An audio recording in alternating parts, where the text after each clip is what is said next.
આ તરફ Jhalod bus station પાસે વકીલ પર જીવલેણ હુમલો કરવામાં આવ્યો। 3 શખ્સોએ જાનથી મારી નાખવાની ધમકી આપી। પત્નીએ વચ્ચે પડીને વકીલનો બચાવ કર્યો। હુમલાની ઘટનાથી વકીલોમાં ભારોભાર રોષ ભભૂકી રહ્યો છે। રોષે ભરાયેલા વકીલો ન્યાય માટે પોલીસ મથકે પહોંચ્યા। નીતિન વસૈયા સહિત 3 સામે ગુનો દાખલ કરવામાં આવ્યો છે અને તે ઇજાગ્રસ્ત વકીલને તાત્કાલિક હોસ્પિટલ ખસેડવામાં આવ્યા છે।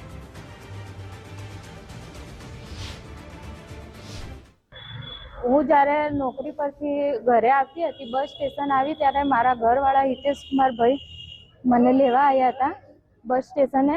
બસ સ્ટેશનથી નીકળી અને અમે આગળ આવ્યા તો 3 અજાણ્યા શખ્સ આવ્યા અને બબકારી કરી। તો અમે એમને ગાડી ઊભી રાખીને અમને કીધું કે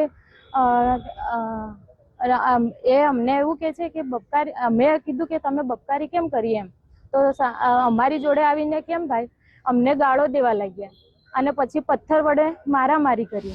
અજાણે ઈસમોએ ઓવરટેક કરેલી ગાડીની એ બાબતે બોલેલા કે ઓવરટેક કેમ કરી છે, એટલે પછી એ બોલાચાલી થઈ અને પછી અમારા એક એડવોકેટ મિત્રને છૂટો પથ્થર મારેલો હિતેશભાઈ બાભોરને।